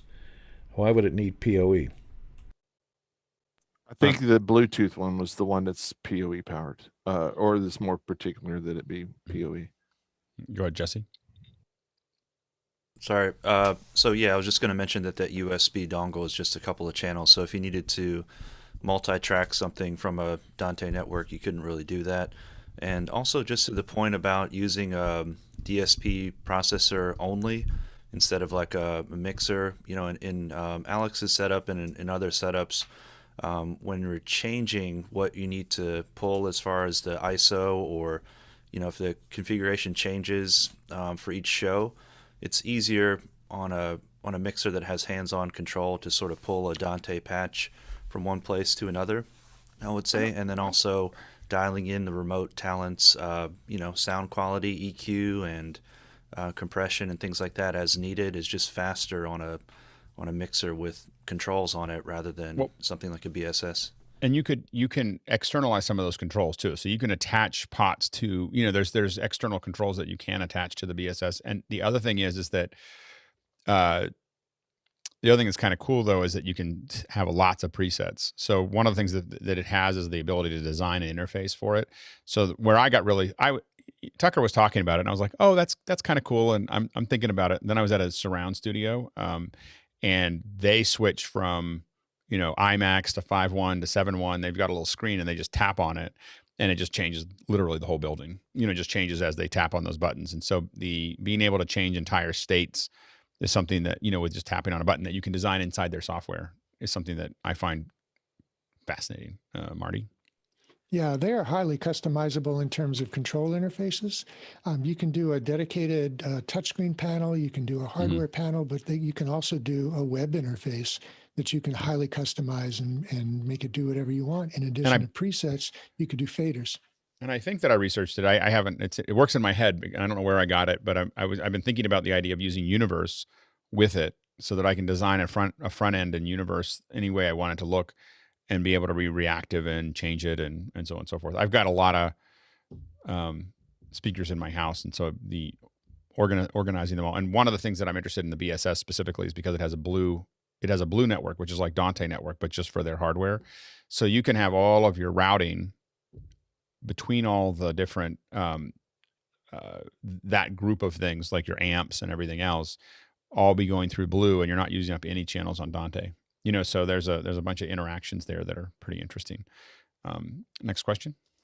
First question for this hour is coming in from Tim Mann in Langwarrin, Australia. One show, the Dante stream, could only handle 2 channels of recording without noticeable audio dropouts or clicks. Any ideas or tips? And the chain is an SQ5 USB into a Mac Mini 2014 Dante via. Oh, there's your problem. Boom. Get one of those little audio dongles we were just talking about, and this will go away. Yeah. Those clicks, that's what kept me away from Dante, were all the little clicks, and a dropout every once in a while where you just lose the audio altogether for like a half a second. And those you have to have a piece of hardware in there that can act as a clock. Go ahead, Mickey. Yeah, double check what your clock master is set to. If it's via, Tim mentioned that he has a Shure 8040 wireless receiver that has Dante out, so that can act as your clock master. And another thing to check as well is that a bunch of the more recent Apple products have their built-in network, and their built-in NICs aren't that great. So, and they have compatibility issues with Dante. So try other brands of network interface cards. Go ahead, Tim, and then Jeff. Did you have your hand up, Tim? I'm just I threw the ball. Oh, good, Jeff. I was going to suggest also get something as a hardware clock. Dante Via is the worst software for trying to keep a hardware clock. Yeah. It's just terrible. Go ahead, Tim. Okay. Back to what Mickey said. Yeah, the Shure should escalate to be the master clock in the absence of anything else. And if if it's constantly switching your Dante clock, you have a bad cable or you have a network problem somewhere. And well, you don't need to do it. Most of the time, we have all the hardware on its own network. You can do a VLAN for it. We do recommend that to not share. It's not supposed to do that. And you should be able to just run it without it. But we usually do a separate VLAN or hardware that's like the whole network lives by itself, just because we're so paranoid that we're leaning so heavily on it. Next question. Next one's from our friend Talaluk in New York. Using a TF1 with a Dante card, we would see every few days a disconnection from the TF1. A restart of the console solved it each time, but I really don't like this. What thing can we do to avoid the problem? And he has a note that the connection was to a Dante virtual audio card. Yeah, Jeff, and then Jesse. Sounds like network. We use TF1s quite a bit. Sounds like a networking issue, 100%. Check your ports. Make sure you don't have EEE, which is the efficiency stuff that people pushed on us. Make sure that is all turned off on all your ports. If you don't have it VLANed, Dante does run better if it's segregated and separated from other traffic. If you can do that, do that. Sure. Good. Jesse? Yeah, save the earth, except for when it comes to EEE. Just another mention about TF in particular. probably need a firmware update because they've had some Dante issues in the past. They're not as rock solid as the QL series. And we had our initial problems were a clocking issue with the it was a conflict between the QL, or maybe it was Alan. No, it was QL. A Dante issue between the QL and the card. And I can't remember what the conflict is. Brian Maddox, maybe you can try to get Brian Maddox on Discord. But I know that there was an issue on Yamaha where there was, and it would drop out every day or two. You'd lose half a second of audio as it reset. It kind of did a reset. Go ahead, Mickey. Yeah, if ever this Dante network operates on DHCP, lengthen the lease time on the IP addresses for the clients. Next question. Next one's coming in from Paul Wallace in Austin, Texas. Discuss Dante audio adapters which bring audio over IP connectivity. What would be a use case study? We use them for all kinds of stuff. So we don't use the USB ones, but we just talked about those. I use one. I have a Bluetooth one over here. I can't quite reach it. I have the Bluetooth one, which I use to get into if I want to go to Clubhouse and I want to use all of my hardware. It shows up to the phone as a Bluetooth connection, like a headset, and I can just run anything. I can publish any program that I'm doing into Clubhouse that way. So, or just phone calls if I want to sound great in a phone call. Nothing like jumping into a conference call with a Heil. Anyway, so those are all. That's one there. Again, we use the analog ones heavily with our. I don't have a picture of it, but we have all these pigtails coming off of our HyperDecks where all those analog I/O is just converted. And what it allows you to do is basically continue to use all those things on the ends that you were using, analog and everything else, but just get them to Ethernet as fast as possible and get them onto the Dante network without running.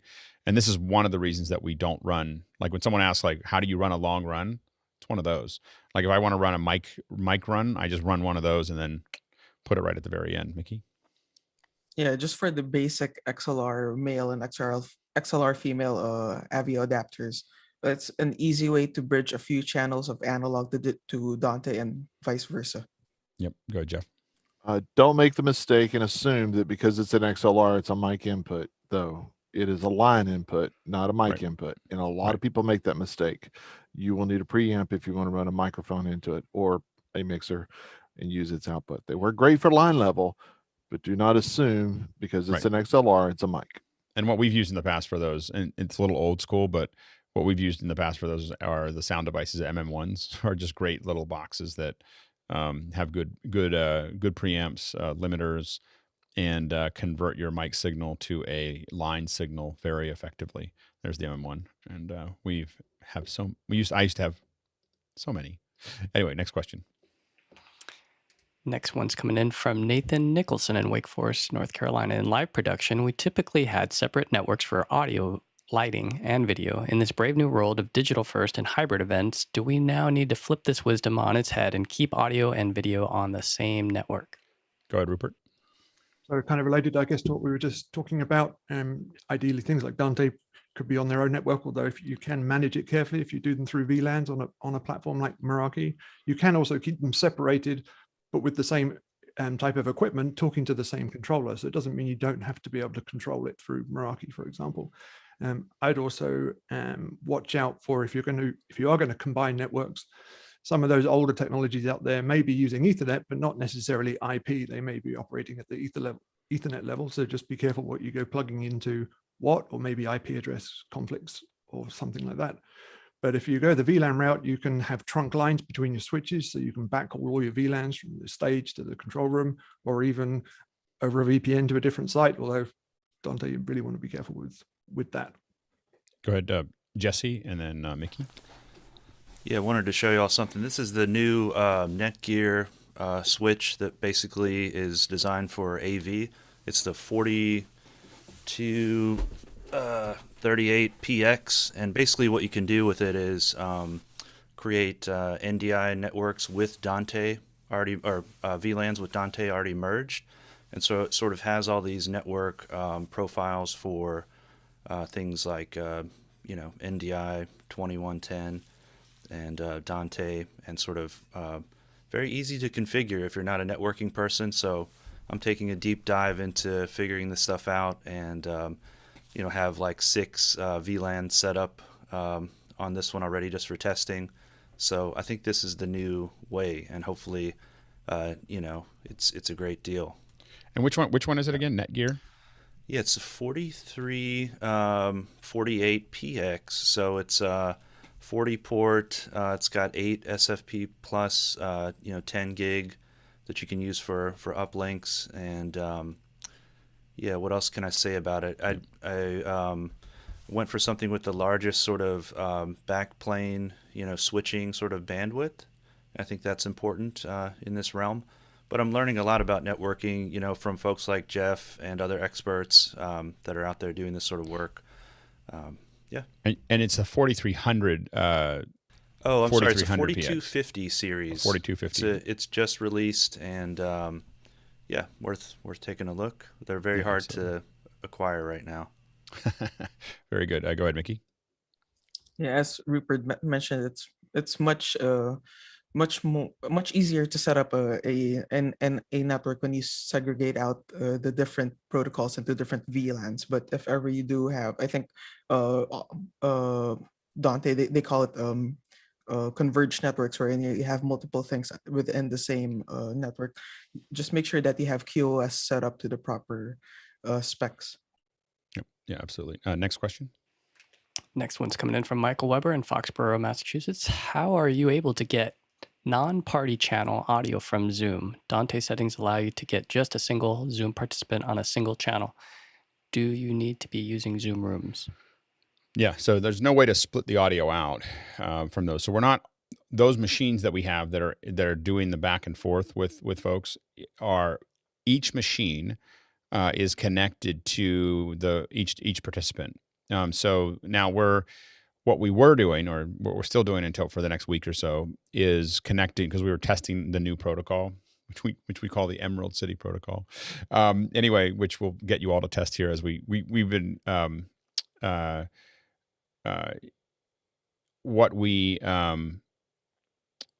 do there is, what we do right now is we connect everybody directly to a Zoom room. So we give them an address, they connect, they're in a Zoom room. There's only one person in the Zoom room. That way we get we guarantee, or almost guarantee, 1080p back and forth between them.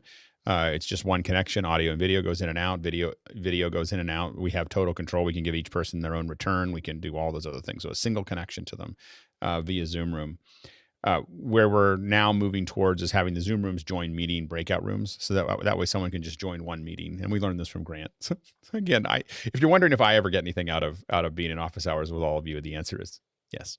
Yes, I do. Anyway, so I stole that idea from Grant, and so basically people can join. We can move them around to a green room, to hair and makeup, and then into their individual rooms. And the Zoom rooms sit inside of those breakouts. And so that way we don't have to, one person can have a link. We can move them all over the place and prep them for a show, and then push them into these areas, and even feed them back. So you can imagine one breakout room watching the composite of other breakout rooms, which is kind of a circular thing to think about there, because they're all totally separate as far as the feeds go. So anyway, but you have to have that individual connection with each person to make that actually work. Next question.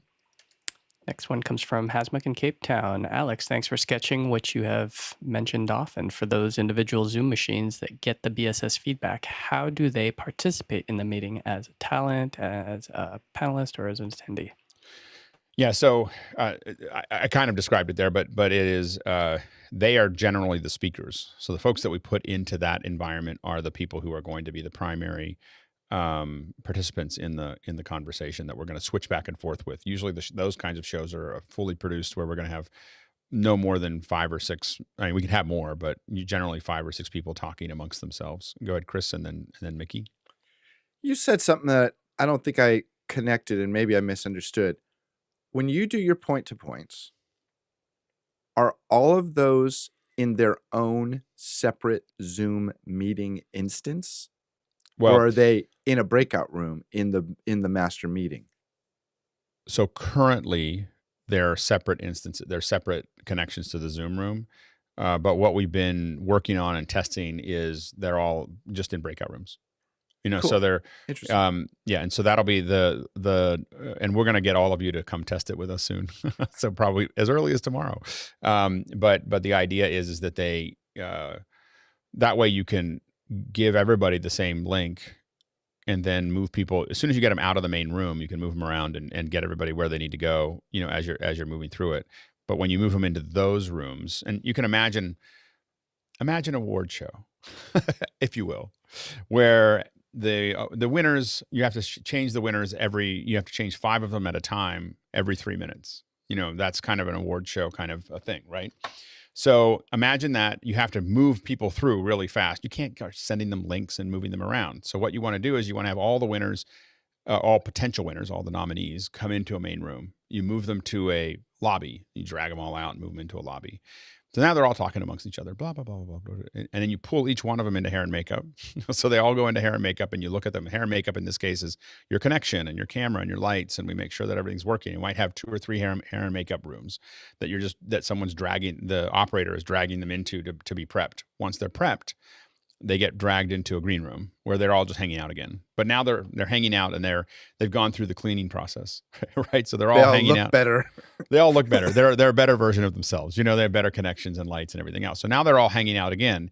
Now what you do is you have a couple group rooms that are the kind of the nominee circle, and you drag the 5 of them into that room, and you drag the 5 of them. You might have 2 or 3 of these rooms where you drag them in as groups because you're stacking them up as kind of a big assembly line, right? So you've got 2 or 3 groups of people back in these breakout rooms, so they can all hang out with each other. So now the nominees can all sit there talking to each other. They're all excited, everything else. Then right before then you have 2 sets of 5 of. That's why you need so much hardware. You have 2 sets of 5, and you have the 5 that are about to be announced. One of them is going to be announced, and you have the other 5 that are that'll be the next one, right? And so you just drag them all in, and so you have the 5 that are there, and they're all waiting for their big moment. And as soon as they win, the winner goes to the press room, and in the press room you have a bunch of people that are all like, the press is there to ask them questions and blah blah blah blah blah blah blah. So they're having that over there while the folks that didn't win, we'll just say didn't win. They didn't lose, they just didn't win. They go into a little hangout area where they can commiserate. And so that you can imagine. So now you're taking when you think about this, you're having a Zoom room that one Zoom meeting event that might be 20, 30 rooms that are all there to manage the audience and everything else to a broadcast. It's not. And then because you could then have another breakout room that you're bringing everybody into that is the audience, and they're watching. Imagine the people in the Zoom room and the Zoom rooms all in a multi-view or a super source, and then waiting there, going back into a different breakout room, being fed into it by another Zoom room as the program that they're all watching. And of course you can do that in many of the rooms to do that. Anyway, so that's how you take the meetings to. And you hope it doesn't crash. Well, if Zoom crashes, then the whole thing doesn't work very well. Yeah, so you're putting a lot of eggs into a individual basket, I will admit. But it's you have to do what you need to do there. Courtney and then Jeff. So what you just described is really all the behind the scenes stuff, but when they appear on the air on the Zoom, looks like a show. It's coming out of the constellation.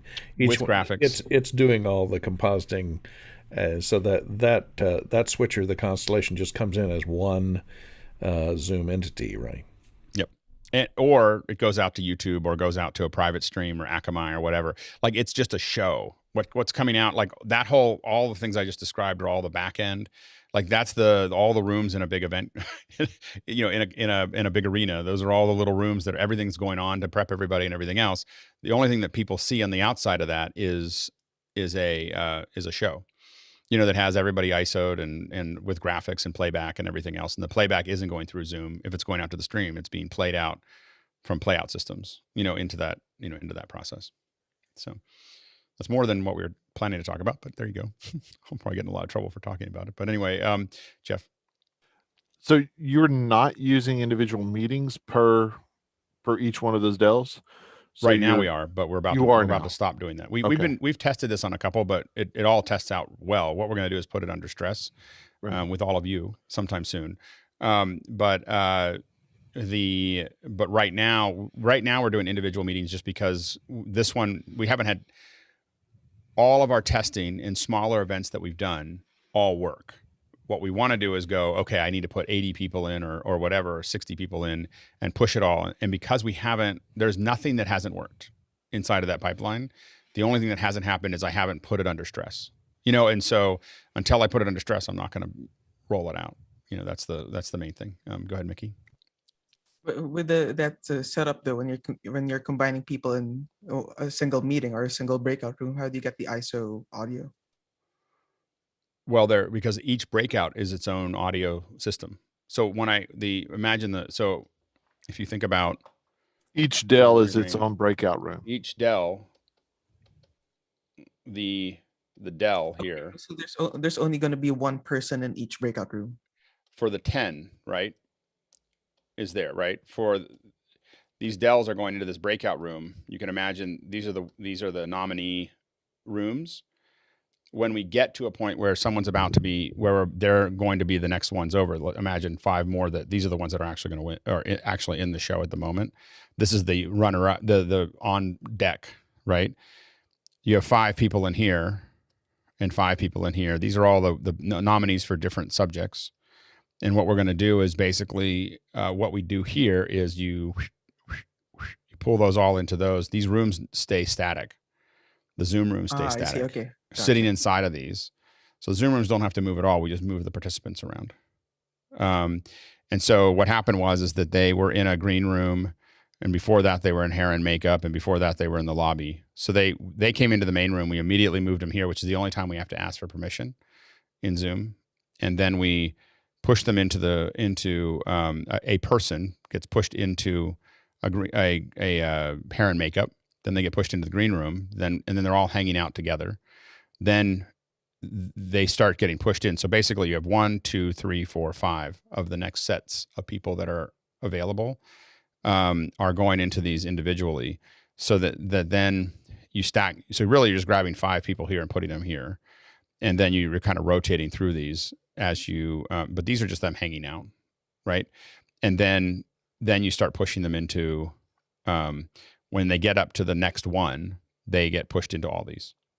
Okay, so you're just replacing the one-on-one meetings to breakout rooms instead, so that you get the flexibility of green rooms. But it means I don't have to keep on. It also means that I can, if something goes wrong, and to go back to this, if something goes wrong, I don't have people with a bad device. I could attach another Zoom room. If one of these pieces of hardware went down, which is more likely than Zoom, I can just put another one in. Doesn't matter, And so.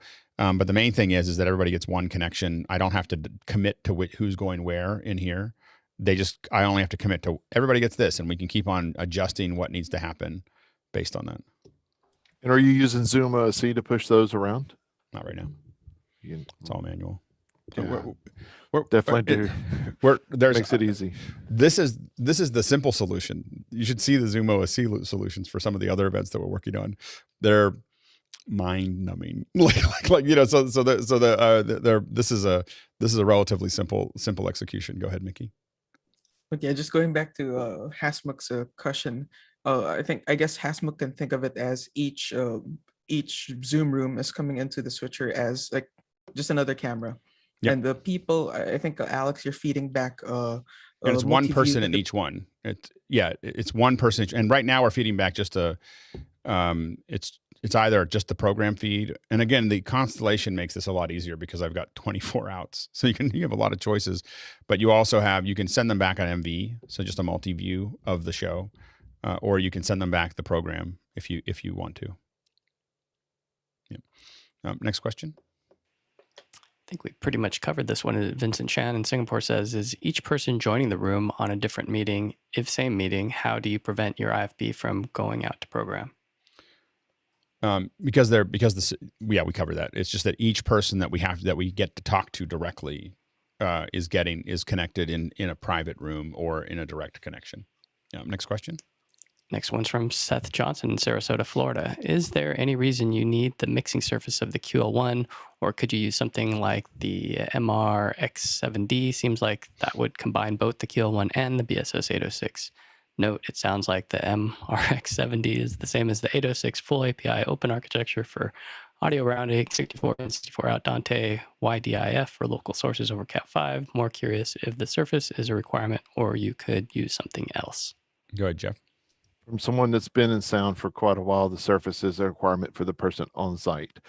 It is no longer a requirement if you're working off-site, just like Brian is doing currently with Remotely Possible between QLs. Ed Willick's also using it, and we are actually working on it ourselves. Yeah, it's familiarity, it's speed, but boy, could we really have an audio person out there that's listening, please, and say, just make me a rack mount that I can put in a cloud system somewhere, put in a co-location, put it in a rack. I don't need all the fancy ins and outs on the box anymore. I just need the processing in a rack with easy controls. Yeah, and oh,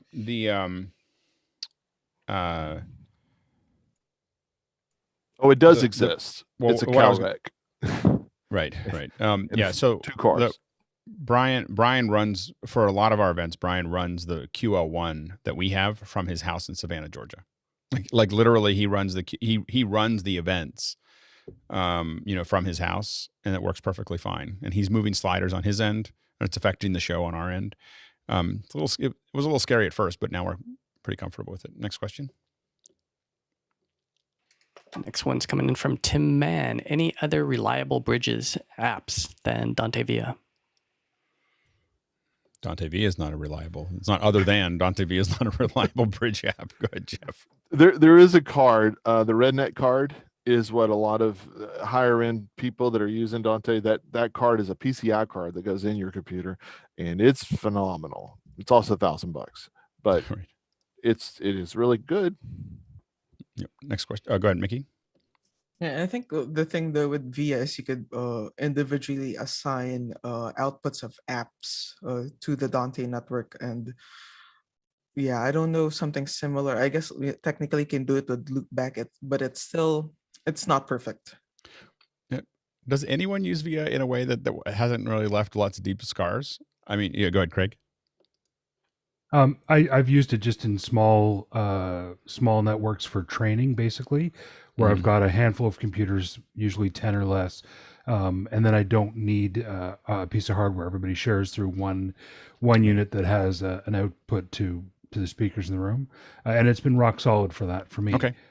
But for large scale stuff, I haven't really pushed it. And it might be that we're just using it in a way that it shouldn't be used. Go ahead, Rupert, and then Marty. I've just been able to get out of some holes occasionally using NDI in audio only mode just to get something to work. Yep. Go ahead, Marty.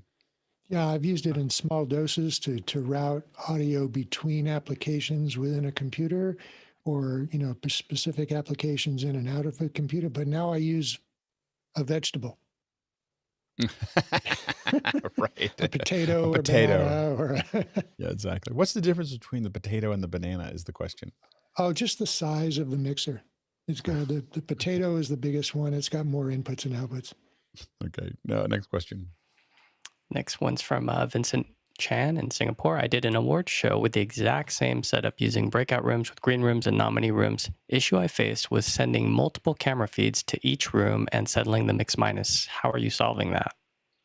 We're not sending multiple camera feeds to each room. So I mean, we're sending them we're using on our end, if we want to send multiple camera views back for people to talk to each other, we're using either a super source with a separate switcher, or we're using multi-view, like an MV16, the Blackmagic MV16s. I don't know how many we have. We have 5 or 6 of them at least, where you can feed everything into them, and we can send back different multi-views. Or for where we've been slowly moving, which is where we want to go with Vmix, is adding more switchers so that we can. I know that I'm strongly considering getting more. Right now we have a couple extra 2MEs that we use that we just give us a super source, and that's all we're using the switcher for. But I've been looking at the Extreme ISO as a solution to being able to just have a bunch of returns to it. So there is some different options there. Go ahead, Mickey. And yeah, regarding the mix minuses, like you create those on a board using different separate individual auxes or buses, whatever terminology your mixer manufacturer uses. And the key is that you do have to. It's these individual connections that make all of that all of that work. We're not doing anytime we're doing audio, unless it's just a kind of a general, hi, how's it going? We don't try to do any kind of real point-to-points without a real point-to-point. Like, we don't try to grab anything from the gallery or from a group discussion and make it work. Next question. Next one's from Nathan Nicholson, Wake Forest, North Carolina. When using separate NDI and Dante networks together with Vmix to cut a production, will the Vmix PC need 2 NICs so that it can be on both networks? Go ahead, Jeff. Absolutely. It's the easiest way to do it. It's not the only way to do it, but it's the easiest way to do it. Even if you only have a built-in NIC and you put that in for your NDI, so it's still at a gigabit. We use those USB, I think they're Anchors or miscellaneous ones off of Amazon all the time. It's USB to Ethernet. And if it's USB 3, you can get gigabit theoretically out of that. But Dante is like this much traffic compared to NDI, which is like that much traffic. So yeah, it's just easier if you just have your VLAN for your Dante going into your USB NIC, or if you have 2 NICs and you're lucky, like these 3930s have a 10 gig and a 1 gig. 1 gig is running the Dante, 10 gigs running the NDI. Best way. Mickey. And yeah, if you're running separate VLANs, but you need to somehow move traffic between those VLANs, you can very easily with your router and also manage switches, create routing bridges between those. Here we go. We did it again. We got through 2 hours of. I feel like the data is getting denser every day. Like we keep on, like it just we're covering more ground every day between the general questions and I think it's because we as a group have a general sense of things, but also I think we're getting better at asking questions. We're getting better at answering questions. So I'd like to thank our producers, the attendees who guided us through this with a wonderful run of show. I thought that the design you had today was amazing. Great questions. Great voting those questions. I think that the order was very good. So anyway, thanks to all our producers who put the show together for us, and thanks to the panel for another great discussion as always. We have some new folks. I want to thank Edwin is new, came in immediately, dropped some heavy geek knowledge there. Craig is coming up to speed now and dropping the knowledge in. So good to see both of you here. If you're interested in joining, we'd love to have you. A reminder, by the way, that I will put it in Mukana right now, but right after we jump into the post show. But Nick Justishin just dropped his prep video for next Saturday, and it'll go into the email tomorrow, but I'll put it into Mukana as soon as I go into the post show, so that if you want to watch that video and get ready for Saturday, you can. All right, we'll talk to you all soon. Thanks, everybody.